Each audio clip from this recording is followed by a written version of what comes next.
우리 오늘 함께 나눌 말씀은 호세아 2장 8절에서 20절 말씀입니다. 호세아 2장 8절에서 20절 말씀입니다. 저와 함께 나누어서 봉독하고 마지막을 합독하도록 하겠습니다. 하나님 말씀입니다. 곡식과 새 포도주와 기름은 내가 그에게 준 것이요 그들이 바알을 위하여 쓴 음과 금도 내가 그에게 더하여 준 것이거늘 그가 알지 못하는도다.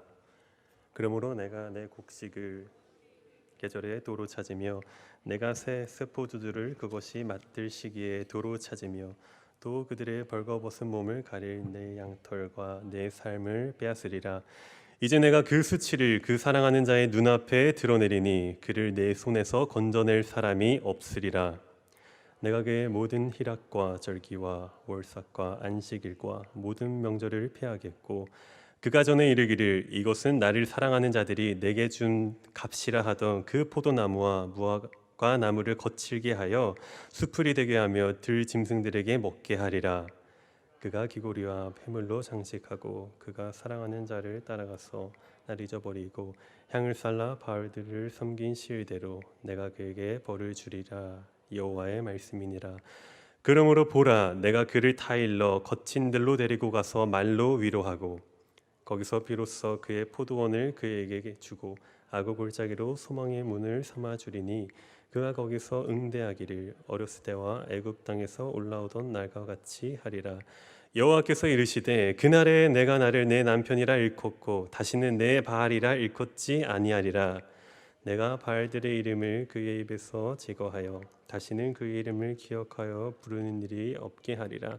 그 날에는 내가 그들을 위하여 들짐승과 공중의 새와 땅의 곤충과 더불어 언약을 맺으며 또 이 땅에서 활과 칼을 꺾어 전쟁을 없이 하고 그들로 평안히 눕게 하리라. 내가 내게 장가들어 영원히 살되 공의와 정의와 은총과 긍휼이 여김으로 내게 장가되며 함께 읽겠습니다. 진실함으로 내게 장가들리니 내가 여호와를 알리라. 아멘. 한동안 SNS 상에서 많이 퍼지던 유행어가 있습니다. 여러분들도 아마 한 번쯤 들어보셨을 텐데요. 흔히 짤이라고 얘기하죠. 그 짤에는 이런 말이 있었습니다. 포기하면 편해. 그냥 하지 마. 얼핏 장난스럽게 느껴지는 이 말은 온라인상에서 사람들에게 굉장히 많은 호응을 얻습니다. 아마도 잦은 야근과 과중된 업무와 또 성과주의에 사로잡혀 빡빡한 세상 속에서 살고 있는 사람들에게 자신을 잃어버린 채 관성적으로 노동적으로 살아가고 있는 자신을 바라보며 마저 내가 뭐 때문에 이렇게 힘들게 살지? 라는 생각을 하게 하면서 자신을 위해 자신을 옥죄던 일들을 스스로 포기하게 하고 내려놓게 하는 하나의 트렌드가 되었습니다.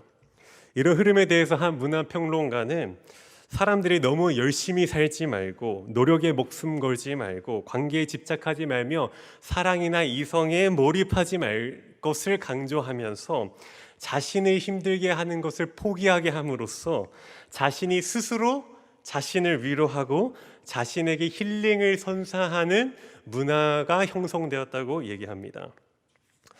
그런데 이런 자신의 행복을 위해 해야 할 일도 포기하게 하는 이런 트렌드와는 다르게 오늘 우리가 읽은 호세아 본문을 보면은 포기하지 않으시는 한 분을 우리는 발견할 수 있습니다. 자신이 선택하고 은혜와 복을 주었던 백성들이 자신을 배신하고 간음하며 타락하고 음란한 가운데 빠져 있음에도 불구하고 그는 포기하지 않으십니다. 자녀를 향한 그의 사랑을 무엇이든 쉽게 포기하는 이 트렌드와는 다르게 오히려 열심히며 집착하며 자기 자신을 내어줄 정도의 사랑의 몰입을 보여주십니다. 그분이 누구십니까? 바로 하나님이십니다. 우리 교회 이름이 사랑의 교회이다 보니까 요한일서 4장에 나오는 하나님은 사랑이시라라는 말씀 구절이 우리에게는 참 많이 익숙합니다. 그래서 우리는 하나님의 사랑을 생각하면 우리의 모든 허물을 덮어주실 것 같다고 생각하고 실제로 우리는 또 그렇게 믿고 있죠. 그런데 우리가 주의해야 할 것은 하나님의 사랑은 반드시 공의와 동반되어서 온다는 것입니다. 하나님의 사랑은 그냥 막연하게 모든 것을 덮어주는 것이 아니라 어떤 잘못된 것이 있음에도 불구하고 그냥 눈 딱 감고 모른 척하면서 사랑해주는 것이 아니라 하나님의 사랑은 의로운 사랑입니다. 왜냐하면은 하나님의 속성 자체가 죄와 결부될 수 없기 때문입니다. 호세와 2장 2절을 우리 함께 보기 원하는데요. 제가 읽도록 하겠습니다. 너희 어머니와 논쟁하고 논쟁하라. 그는 내 아내가 아니요 나는 그의 남편이 아니라 그가 그의 얼굴에서 음란을 제하게 하고 그 유방 사이에서 음행을 제하게 하라 라고 말씀하십니다. 호세아가 자신의 자녀들에게 그들의 음란한 어머니 고멜에게 논쟁하라고 하는 이 구절은 사실 어머니는 북이스라엘을 비유하는 것이고 너희, 자녀라고 말하는 그 너희는 북이스라엘 백성을 이야기하는 것입니다. 북이스라엘이 본 남편인, 원래 남편인 여호와를 버리고 이방 우상들을 음란하게 섬김으로 부적절한 관계를 맺었고 그로 인해 하나님께서 진노하시며 이들을 심판하겠다고 말씀하십니다. 지난주 이다니엘 목사님께서 호세아서 개관을 참 잘 열어주셨는데요. 이때 북이스라엘은 여로보암 2세 통치 시대를 맞이하여서 가장 번성하고 강국한 나라였습니다. 모든 것이 풍요롭고 정치적으로 안정되며 나라 안팎의 문제들에서 걱정할 것이 없었던 때였습니다. 먹을 것과 입을 것과 삶의 모든 영역이 풍요로워지다 보니까 북이스라엘 백성들도 그들 마음 가운데 출애굽 때부터 자신들을 인도하셨던 하나님의 은혜를, 하나님을 향한 감사를, 그분이 주시는 소망을 서서히 잃어버리기 시작했습니다. 하나님이 자신들의 주인이심을 잊어버리고 어느 순간 자신들이 누리고 있는 것들이 마치 처음부터 자신의 것인 것 마냥 자신의 본성대로 본인이 원하는 이익과 욕구를 충족하기 위해서 살아가고 있었습니다. 하나님에 대한 갈망은 사라지고 하나님을 아는 지식은 더더욱 없어지고 하나님의 임재하심을 스스로 건부하던 그들은 하나님이 아닌 세상적 사고에 빠져들면서 우상들을 만들어서 숭배하기 시작하고 타락한 문화에 빠져들어서 음란한 생활 가운데 놓이게 됩니다. 이 상황을 좀 더 쉽게 정리해 보면은 도저히 이제는 하나님께서 이스라엘 백성들을 인내하실 수 없는 단계에 이른 것입니다. 이에 대해 9절에서 13절까지 하나님께서는 그들의 죄상을 낱낱이 지적하고 그 죄에 대한 형벌의 심판을 내리십니다. 어떤 심판들을 얘기하셨죠? 하나님께서 그들이 소유하던 첫 번째, 계절에 익은 곡식을, 또 마시들 새 포도주를, 몸을 가릴 양털과 삼을 다 빼앗아서, 그러니까 결국에 그들이 자신의 것이라고 말하던 그 풍요롭게 느끼던 모든 것들을 다 빼앗아서 그 수치를 그 사랑하는 자들 눈앞에서 드러내 그들을 내 손에서 건져내게 할 사람이 없게 하신다고 말씀하십니다. 그리고 이어서 하나님을 외면한 채 우상을 숭배하는 이들에게는 필요도 없는 형식적이고 종교적인 껍데기만 남은 11절에 나오는 모든 희락과 절기와 월삭과 안식일과 모든 명절을 폐하겠다고 말씀하시면서 그들이 나를 잊어버리고 향을 피워 바알들을 섬긴 날짜대로 내가 그들을 벌할 것이라고 말씀하십니다.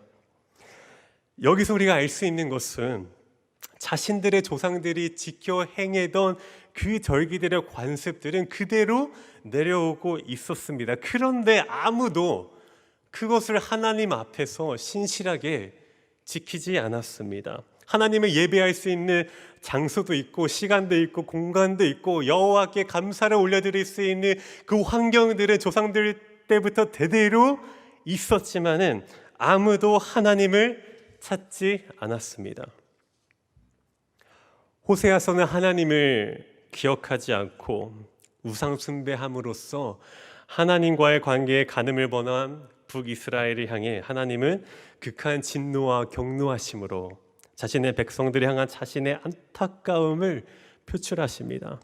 선지자 호세아가 부정한 아내 고멜을 아내를 삼아서 하나님의 마음을 경험하며 그것을 설명하고 선포하는 정도의 수준이 아니라 마음 깊숙한 곳에서부터 하나님의 안타까움과 찢어지는 가슴을 동일하게 호세아가 느끼며 분노와 안타까움으로 하나님께서 이 말씀을 전하게 하십니다. 자신의 백성을 향한 하나님의 애통함이 느껴지지 않습니까? 안 느껴지나요? 느껴지면 고맙습니다. 근데 안 느껴져도 괜찮습니다. 만일 호세아 2장이 여기 13절까지만 있었다면 우리가 이 애통함인지 그냥 하나님의 진노인지 잘 몰랐을 겁니다. 만약에 여기서 말씀이 끝났더라면 하나님의 백성들은 심판의 멸망의 끝자락에서 떨어져 끝나고 공의 앞에 벌벌 떨 수밖에 없는 하나님의 심판의 이야기 앞에서 우리는 다 죽을 수밖에 없지만, 하나님께서 14절에 그러므로라는 접속사를 통해서 우리에게 위로의 메시지를 부어주십니다. 14절을 한번 같이 읽어볼까요?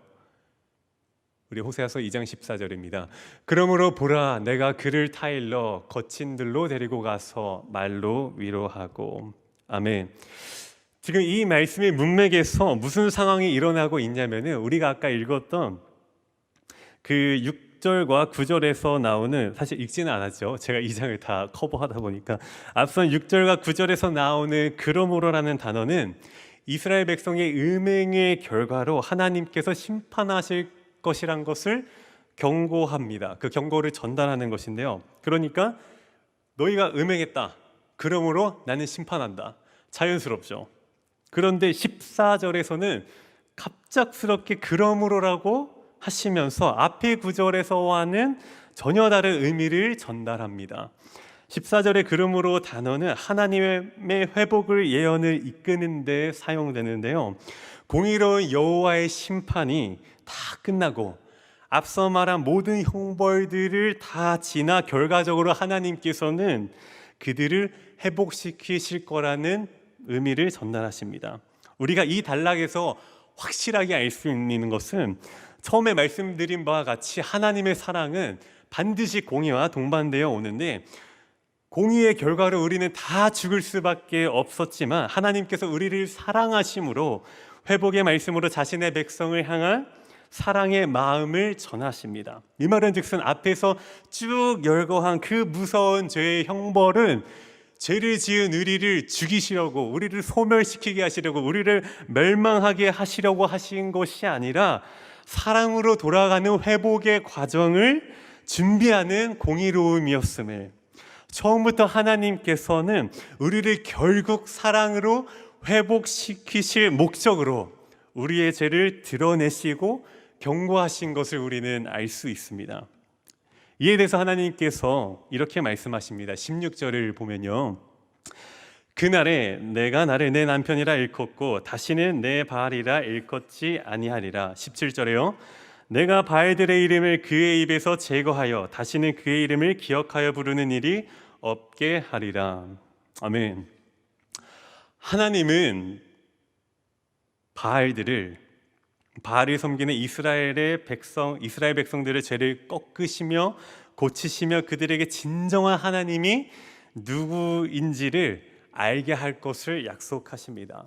그런데 여기서 재미있는 것은요, 그 전지전능하신 창조주 하나님께서 우상 숭배한 자신의 백성들에게 표현하는 그 방식을 보면은 굉장한 질투심을 내포하고 있습니다. 당시 이스라엘이 범한 가장 큰 불순종은 우상 숭배인데요. 시내산 금송아지 사건 때부터 시작해서 우상에 관한 문제는 도저히 이스라엘 스스로는 해결되지가 않았습니다. 우리가 조금 더 면밀하게 이해할 것이, 이스라엘이 범한 우상 숭배는 단순히 하나님 외에 다른 신을 섬기는 것이 아니라 하나님을 섬기는 것처럼 바알을 섬기는 혼합된 우상 숭배였습니다. 하나님 외에 다른 신을 섬긴다는 것은 하나님께 순종하지 않고 그냥 다른 신한테 가는 겁니다. 다른 신을 섬기는 겁니다. 그런데 이스라엘 백성들은 우상을 섬기듯이 하나님을 섬겨서 하나님을 바알로, 또는 바알을 하나님으로 생각하는 우상 숭배를 범한 것입니다. 하나님께서는 자신의 백성을 회복시키겠다고 말씀하시는 이 내용들은, 하나님께서 단순히 너네 우상 숭배하지 마, 나 그거 진짜 싫어해, 그러니까 하지 마 라고 말씀하시는 정도가 아니라 바알과 하나님을 혼동하며 스스로 이 문제를 해결하지 못하고 있는 이스라엘에게 내가 직접 너에게 장가들게. 내가 네 남편이 되어서 바알과 네 남편이 무엇이 다른지를 내가 직접 보여줄게. 내가 누군지 너희에게 나를 보여줄게.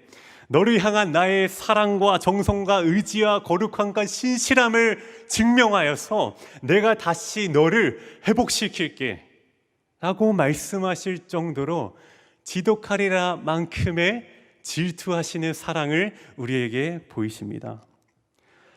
온 만물을 만드신 창조주 하나님께서 무엇이 아쉬워서 자기가 만든 피조물에게 장가를 가겠습니까?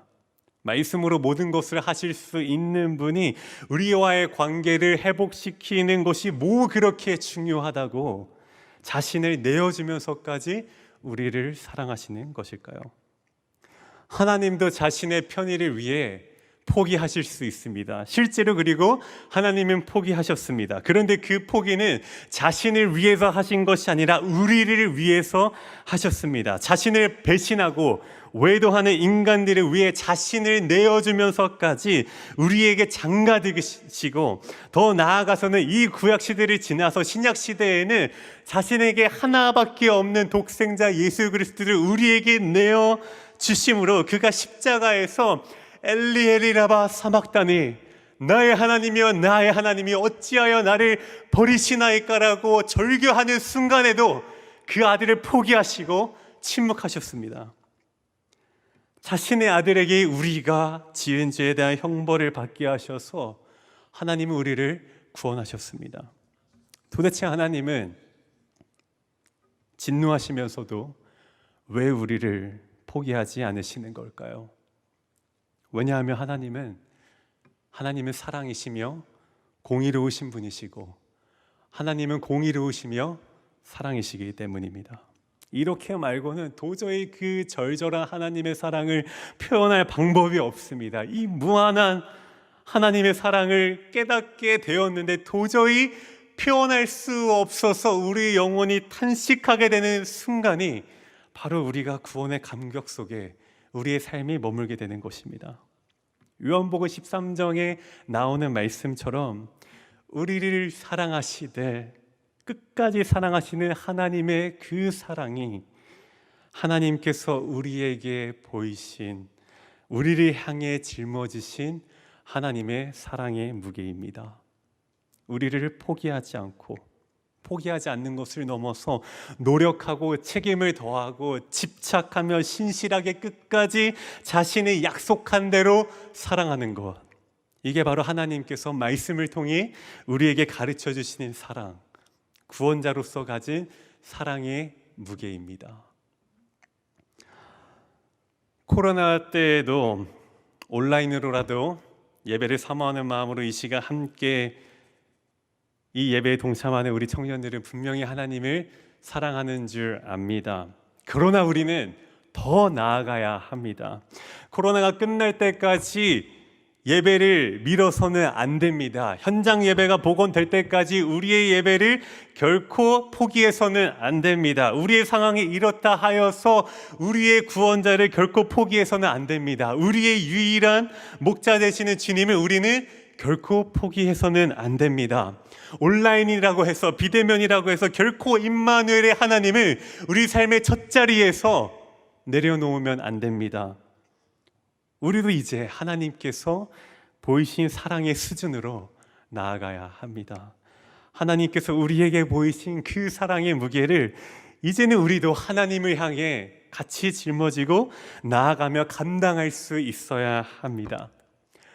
영적인 신랑 신부가 되어 친밀한 관계 속에서 내가 장가들어 영원히 너와 살겠다고 말씀하시는 그 주님의 음성에 오늘 이 저녁 우리 모두가 한 주 동안 기쁨으로 반응하며 주님께 사랑을 드리는 우리 사랑의 교회 청년부 되기를 간절히 소망합니다.